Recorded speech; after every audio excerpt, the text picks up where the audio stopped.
Hello friends, আজকে চলে এসেছি নতুন আর একটা রেসিপি নিয়ে তোমাদের কাছে। চলো স্কিপ করো না, পুরো ভিডিওটা দেখতে থাকো। আজকে বানিয়েছি সিমের পাতুরি। তোমরা স্কিপ করবে না। এই পাতুরি তোমরা গরম ভাতের সাথেও খেতে পারো, আবার রুটির সাথেও খেতে পারো। চলো কী করে আজকে রেসিপিটা বানিয়েছি তোমাদের সবটাই শেয়ার করব। প্রথমেই দেখো, আমি কিছু সিম নিয়ে নিয়েছি। এটা শীতকালে এখন তো পাওয়াই যায়, তোমরা জানো। সিমগুলোকে দুদিকে কেটে নিয়ে আমি জল দিয়ে ভালো করে এক এক করে ধুয়ে নেব। দেখতেই পাচ্ছ আমি ভালো করে এক একটা করে সিম জল দিয়ে ভালো করে ধুয়ে নিচ্ছি। শীতকালে বাজারে নানা রকম সবজি ওঠে।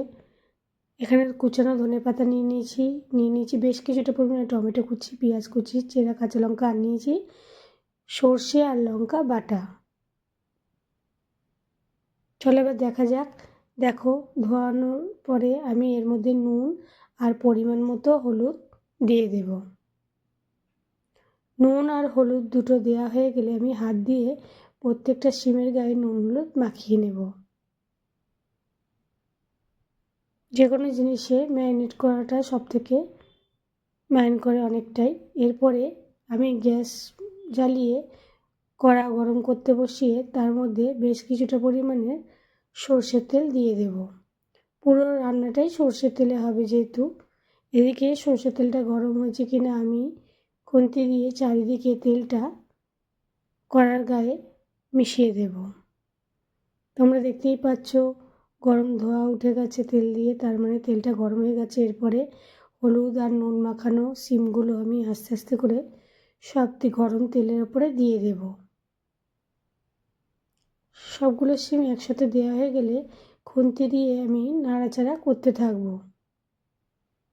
সিমগুলোকে ভালো করে ভাজা করে নিতে হবে, লাল লাল করে। তার জন্য আমি গ্যাসের ফ্লেমটা মিডিয়াম দিয়ে দেব। দেখতেই পাচ্ছ আস্তে আস্তে করে সিমের কালারটা চেঞ্জ হয়ে যাচ্ছে। এক সাইডটা ভাজা হয়ে গেলে খুন্তি দিয়ে আমি অন্য সাইডটা উল্টে পাল্টে দেব।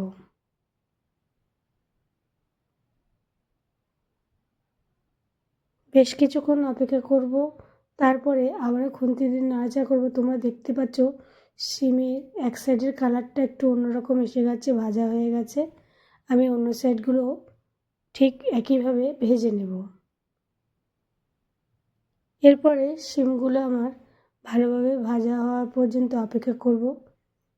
ভালোভাবে ভাজা হয়ে গেলে একটা পাত্রের মধ্যে আমি সিমগুলোকে তেল ঝরিয়ে তুলে নেব।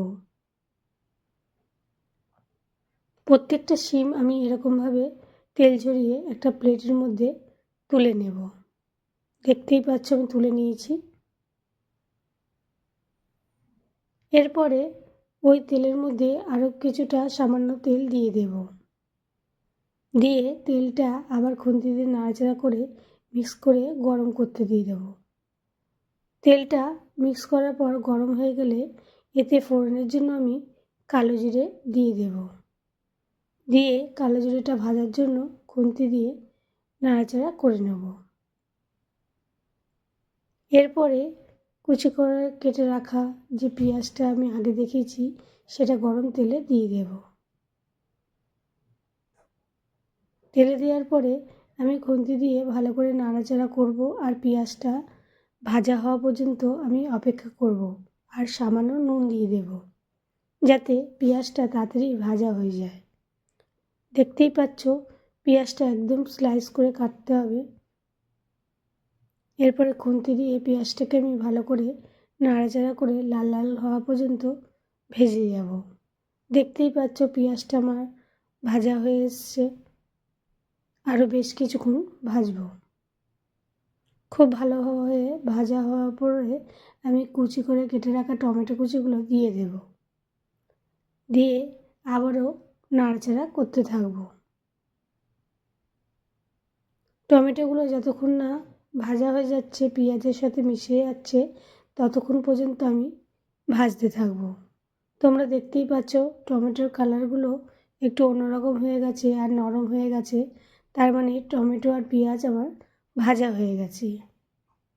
এরপরে আমি সামান্য পরিমাণে লবণ দিয়ে দেবো আর দিয়ে দেবো এর মধ্যে হলুদ গুঁড়ো,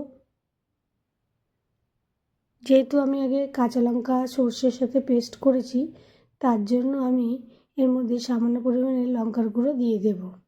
তোমরা যেরকম ঝাল খাও সেই বুঝেই দেবে।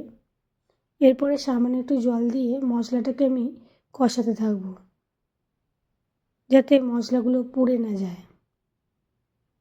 বেশ কিছুক্ষণ নাড়াচাড়া করতে থাকবো মশলাগুলো ভাজা হওয়া পর্যন্ত।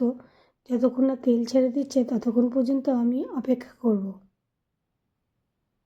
দেখতেই পাচ্ছ টমেটো আর পেঁয়াজ ভালোভাবে মিশে গেছে মশলার সাথে। আর সামান্য একটু পরিমাণে চিনি ছড়িয়ে দেব, দিয়ে আবারও নাড়াচাড়া করতে থাকব। চিনিটা দিলে একটু কালার তো আসবেই, আর রান্নার স্বাদটা আরও সুন্দর হয়ে যাবে। এরপরে বেশ কিছুক্ষণ নাড়াচাড়া করার পরে আমি আগে থেকে বেটে রাখা যে সর্ষের পেস্টটা এর মধ্যে দিয়ে দেব, আর সামান্য কিছু বাটি ধোয়া জলও দিয়ে দেব। তার আগে ভালো করে সর্ষেটাকে মশলার সাথে মিক্স করে নেব। ভালো করে মিক্স করা হয়ে গেলে বাটি ধোয়া জল আমি দিয়ে দেব, দিয়ে আবারও ভালো করে মিক্স করে নেব।